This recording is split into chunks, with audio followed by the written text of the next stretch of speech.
এবং কি কি ঝুঁকি, কি কি কাজ করলে, কিভাবে করলে ঝুঁকিমুক্ত থাকা যায়, এবং সে অনুযায়ী আমার নিজের আচরণকে ঝুঁকিমুক্ত রাখতে হবে। এটা হচ্ছে ব্যক্তি পর্যায়ে 1 নম্বর কাজ। দ্বিতীয় কাজ হচ্ছে এইচআইভিতে যারা আক্রান্ত তারা কিন্তু 8-10টা রোগের মতোই, 8-10টা সংক্রমণের মতোই এটা একটা সংক্রমণ। এটাকে আলাদাভাবে না দেখে তাকে বরং কাছে ডেকে আনা, তাকে সাহায্য করা, তাকে সাহায্য করা স্বাস্থ্যগত জায়গাতে, তাকে সাহায্য করা সামাজিক জায়গাতে, তাকে সাহায্য করা পারিবারিক জায়গাতে। এটা হচ্ছে ব্যক্তিগত জায়গাতে কাজ করা। প্রাতিষ্ঠানিক জায়গাতে এইচআইভি নিয়ে যে স্টিগমা আছে, ধরা যাক আমরা এখানে যে প্রোগ্রামটা করছি, এই প্রতিষ্ঠানের মধ্যে যদি কেউ এইচআইভিতে আক্রান্ত থাকে তার প্রতি কোনো রকমের বৈষম্য না করা, এবং এই স্টিগমাকে আস্তে আস্তে স্টিগমার বিরুদ্ধে জনমত তৈরি করা প্রতিষ্ঠানের জায়গা থেকে কাজ। আমি যদি রাষ্ট্রীয় পর্যায়ে বা জাতীয় পর্যায়ের কথাগুলো বলি, তাহলে we are fortunate enough, Bangladesh দেশ হিসেবে, বাংলাদেশে যখন এইচআইভি প্রেভিলেন্স 0-এর কোঠায়, তখন থেকে বাংলাদেশে এইচআইভি নিয়ে পুরোদস্তুর কাজ চলছে, এবং বাংলাদেশ সরকার প্রথমে এইচআইভি নিয়ে কাজ করতে উদ্যোগী হয়েছেন। 1985 সনে ন্যাশনাল এইডস কমিটি তৈরি করেছেন বাংলাদেশ সরকার।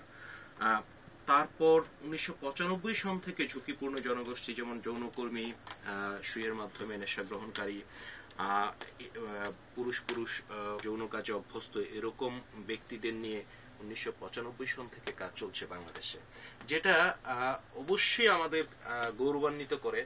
আমাদের আশেপাশের দেশ এবং ইভেন যেখানে এইচআইভি এপিডেমিক হয়ে গেছে সেখানেও এইরকম পরিস্থিতিতে এত ইনডেপথ, এত ফিল্ড লেভেলে এত সুন্দর কাজ শুরু হয়নি।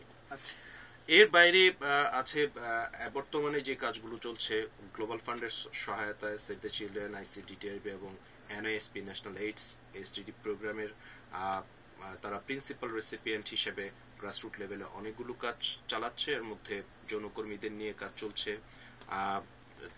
নেশা গ্রহণকারীদের মধ্যে নিয়ে তাদের নিয়ে কাজ চলছে, এমএসএমদের নিয়ে কাজ চলছে, এবং বিভিন্ন পর্যায়ে অ্যাডভোকেসি হচ্ছে। এবং ইয়াং পপুলেশন যারা এখনো পর্যন্ত হয়তো ঝুঁকির মধ্যে ঢুকে পড়েনি কিন্তু ভালনারেবল, তাদেরকে নিয়ে ম্যাসিভ কাজ হয়েছে। ভেরি ইন্টারেস্টিং থিং হচ্ছে বাংলাদেশে কিন্তু ক্লাস 6 থেকে দ্বাদশ শ্রেণী পর্যন্ত স্কুল কারিকুলামে এইচআইভি অন্তর্ভুক্ত হয়েছে। এইটা এই এশিয়াতে রেয়ার, এশিয়াতে নেই, বাংলাদেশই প্রথম। বাংলাদেশে রিলিজিয়াস লিডার্স এন্ড ইনস্টিটিউশনকে মোবিলাইজ করে তাদেরকে প্রত্যেকটা ধর্মগ্রন্থ, 4টা ধর্মগ্রন্থ থেকে বিভিন্ন এইচআইভি এর সম্পর্কিত সচেতনতা তৈরিকল্পে ধর্মগ্রন্থের যে দিক নির্দেশনাগুলো আছে সেগুলোকে নিয়ে বুকলেট তৈরি করে রিলিজিয়াস ইনস্টিটিউশনকে মোবিলাইজ করা হয়েছে। এরকম অনেক সুন্দর সুন্দর কাজ আছে। বাংলাদেশের মিডিয়া অনেক বেশি ভাইব্রেন্ট এইচআইভি এডস নিয়ে। বাঁচতে হলে জানতে হবে, এই স্লোগান এখন জাতীয় স্লোগানে পরিণত হয়েছে। সো এই জায়গাগুলো অবশ্যই আমাদের প্রশংসার দাবি রাখে। জাতীয় পর্যায়ের কাজগুলোকে আরো আগায় নিয়ে যেতে হবে, এই হচ্ছে আমার জায়গা থেকে কথা। আচ্ছা, আমাদের কাছে ইতিমধ্যে অনেকগুলো এসএমএস এসেছে। যেমন বসুন্ধরা থেকে নাহিদ এসএমএস করে জানতে চেয়েছে, যদি কেউ কন্ডম ব্যবহার করে এইচআইভি আক্রান্ত কোনো নারীর সাথে যৌনকর্ম করে তাহলে কি তার এইডস ছড়াবে? সামিনা পদ্ধতি এটার এক কথায় উত্তর হচ্ছে না। আমরা আগেই বলেছি এটা প্রতিরোধের উপায় হচ্ছে কন্ডম ব্যবহার করা। তো এইচআইভি পজিটিভ ব্যক্তিরা তারা বিয়ে করে সুন্দর সাংসারিক জীবন যাপন করতে পারেন যদি তারা তাদের সঙ্গীর সাথে কন্ডম ব্যবহার করেন। কন্ডম ব্যবহার করলে তাহলে ঝুঁকির সম্ভাবনা কমে যায়। তবে এখানে একটা ব্যাপার আছে যে আপনি যে এইচআইভি আক্রান্ত এটা আপনার সঙ্গীকে জানাতে হবে, আপনি বিশ্বস্ত থাকতে হবে। মূল কথা হচ্ছে যে আপনি বিশ্বস্ত থাকুন এবং তাকে সে অপশনটা দিন যে তিনি এই জানার পরে আপনার সাথে কন্ডম দিয়ে সেক্স করতে চাচ্ছেন কিনা। এরপরে বন্ধু মিরাজুল ইসলাম, সে এসএমএস করেছে মাদারীপুর থেকে। সে জানতে চেয়েছে কত বছর বয়সের পরে এইচআইভি ছড়ায়? এরকম কি কোনো বয়স সীমা রয়েছে এইচআইভি? জি না, এরকম কোনো বয়স সীমা নাই। আপনি যেমন ফারুক ভাই প্রথমে যেটা বলছিলেন যে এইচআইভি কিভাবে ছড়ায়, সেখানে বলা হয়েছিল যে গর্ভবতী মা তার শিশুতে সংক্রমণ করতে পারেন।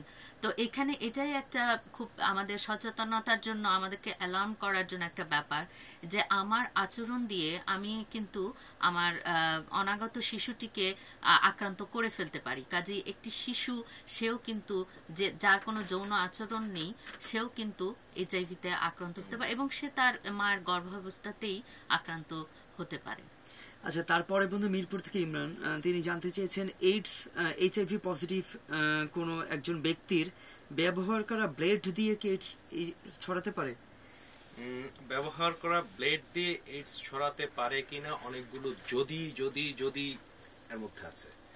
যদি ওই ব্যক্তির, যিনি ব্যবহার করলেন প্রথম, তার যদি কাটে, তারপর যদি সেই রক্ত ব্লেডে থাকে এবং সেই রক্ত বেশ ভালো পরিমাণে রক্ত সহ যদি অন্যজন সেভ করে অথবা সেটা ব্যবহার করে এবং তার কাটে এবং ওই রক্তের সাথে দ্বিতীয় ব্যক্তির রক্তের যদি কোনো সংমিশ্রণ ঘটে, তবেই ছড়াতে পারে। এতগুলো যদি ইমিডিয়েটলি হতে পারে, ইমিডিয়েটলি, হ্যাঁ, টাইম একটা ব্যাপার।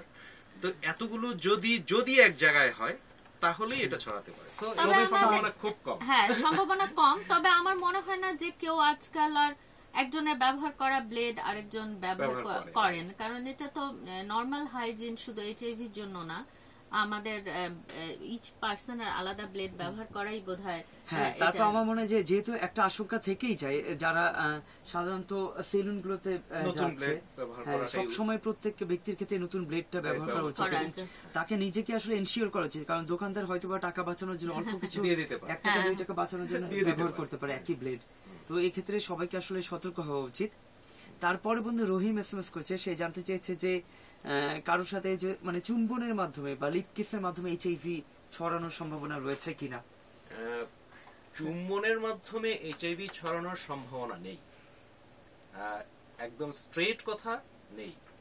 এইচআইভি যখন থেকে এইচআইভি আইডেন্টিফাইড হলো এই বিশ্বে, প্রথম আইডেন্টিফাইড হয় 1981 সালে, তখন থেকে এ পর্যন্ত চুম্বনের কারণে এইচআইভিতে আক্রান্ত হয়েছে এরকম রেকর্ড নেই। সিডিসিতে একটি রেকর্ড পাওয়া যায়, তাও সেটা খুব বেশি। সিডিসি মানে হচ্ছে যেটা ইউএসএ তে সেন্টার ফর ডিজিজ কন্ট্রোল, ওখানে একটা কেস পাওয়া গেছে, তাও সেটা খুব বেশি স্ট্রং না, খুব বেশি না, তারা কনফার্ম না। এখানে সায়েন্সটা কোন জায়গায়? সায়েন্সটা হচ্ছে এইচআইভি মুখের লালার মাধ্যমে ছড়ায়, এইচআইভি রক্তের মাধ্যমে ছড়ায়, যৌন রসের মাধ্যমে ছড়ায়, মুখের লালার মাধ্যমে এইচআইভি ছড়ায় না। অর্থাৎ এইচআইভি মুখের লালাতে যে ঘনত্বে এইচআইভি থাকে বা থাকার সম্ভাবনা আছে, সেই ঘনত্ব দিয়ে একজন থেকে আরেকজনে সংক্রমিত হতে পারে না। সো কিসের মাধ্যমে এইচআইভি ছড়ায় না। আচ্ছা, আমাদের একজন বন্ধু ফোনে রয়েছেন। হ্যালো, আসসালামু আলাইকুম।